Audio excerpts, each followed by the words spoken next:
Our crew is a super tight-knit family. These guys mean the world to us. I mean, me and Eric, when we started this business, we never thought we'd have a crew like this.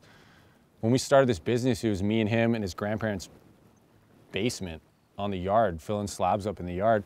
We never thought in a million years we'd have 6, 7 people working for us that would literally become like some of our closest friends, closest family.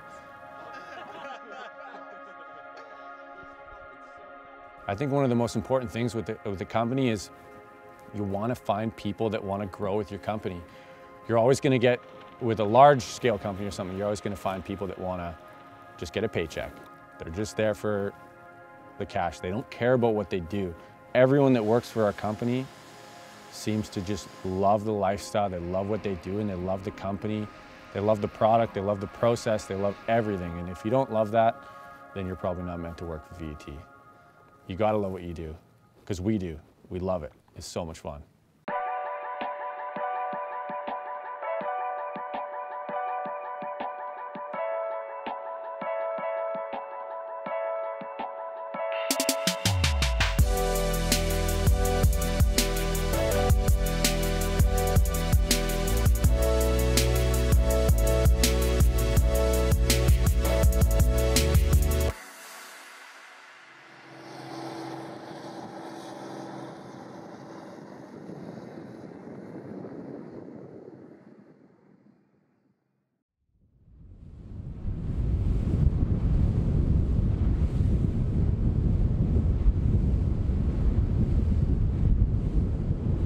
British Columbia is a vast and eclectic place, to say the least. It is huge in size and it has so many things to offer. I think it's probably best known for its scenery and its forestry, its ocean, and the coastal landscape. Vancouver has always been on the map for like incredible timber. It's been on the map for quality products, and I mean that's definitely something that we aspire to try and continue. Is like we're so focused on having quality products. Van Urban Timber started with a theory and idea that actually came from Danny.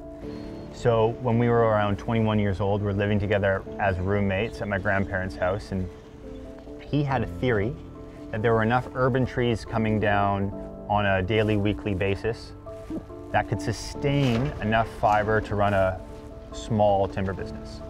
And what we would do is provide a free service to go and pick up these trees, whether they were coming down for reasons of liability, aesthetic development, what have you. I approached Danny about doing a research trip down to California where there was a model similar to this in operation. We went down, we saw the model, it was very successful. Nothing existed in Vancouver at the time like that. So we came back up and essentially set it up. Now, today, like Eric said, we're doing multiple products. We're doing, we're working with every avenue of timber. Involved in the whole process. And I don't think we ever envisioned that. Like when we started this business, I think we thought that, I don't know, maybe we thought we'd be running a chainsaw mill for forever, and then all of a sudden, a couple years later, we've refinanced, we've got, the proper equipment to run a real business to cater to the real, the industry that actually needs, the products that we can create and provide. I think our business has morphed into something we never thought it could. And hopefully this is just the beginning. Oh, it's just the beginning. It's just the beginning. Ain't no sunshine when she gone. I think we'll start at the sawmill. We are fortunate to have young Max. Young Max, golden blonde locks, Max, California kid. Maxwell, aka Whalebone. The Whalebone. Max does everything for us. He does all of our sharpening. He runs both our sawmills. Runs our crane truck. I mean, he's basically kind of our jack of all trades at the sawmill division.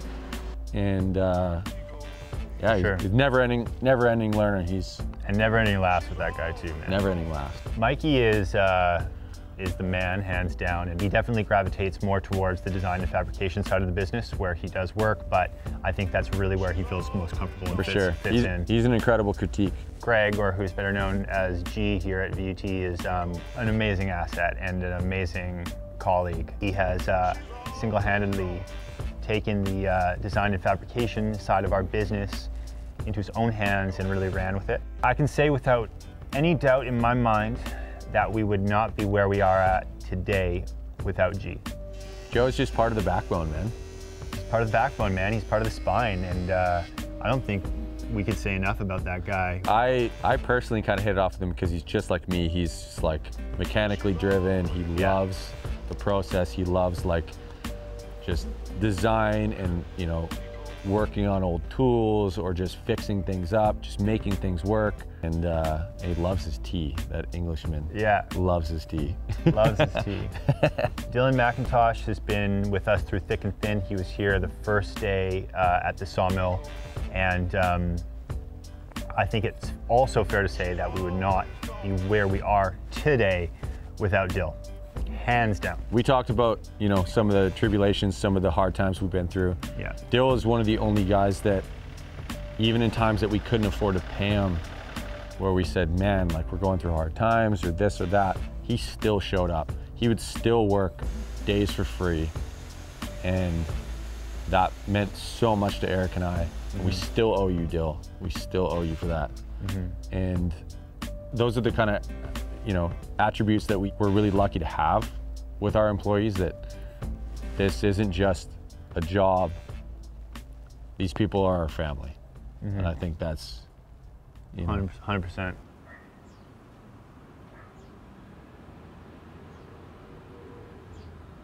It's a little different. I think the sort of material that we're working with in comparison to a lot of furniture makers, it reacts in a different way. It has a lot more different characteristics in it.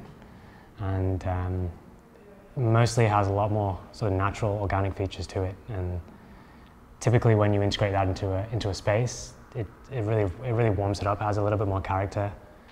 It tells a bit more of a story, especially the single slab pieces. And it's just a really tactile and beautiful material to work with. When stuff gets to the workshop, it's usually in a rough sun, kiln dried state. For it to become a finished product, we have to do a lot of processing to it. The main thing we're doing here is flattening slabs on the CNC machine. As it's spinning round a bit, flattens the material down to whatever the design thickness is. From that point, we sand and use that material for whatever design it's going to be used for.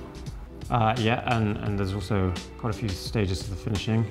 We have a belt sander, so if it's a big piece, we're going to run it through there. That gives us a nice flat surface to start with. And then we use a couple of different sanding machines to get that real nice finish. And then there'll be either some kind of staining going on or just like a natural finish going on there. The process from turning our raw material into a finished product usually involves client coming in, picking out a particular piece, and from that point we can begin fabricating it based on whatever design specifications they provide. The type of clients we're catering to, they really vary, not just in age, but in what they're after as well. We do a lot of dining tables. That's probably, I would say, the bulk of the work that we do finished product-wise. But we also cater to people who just need, you know, simple shelving, mantelpieces, coffee tables. We've done a couple of beds before. It's really 100% custom, and whatever the client wants, we'll try to meet their demands.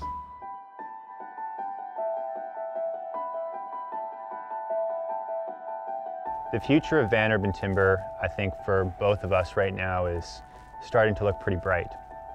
The products that we're currently milling, producing, and selling will continue, but at a volume that's 3, 4, 5-fold that it is today.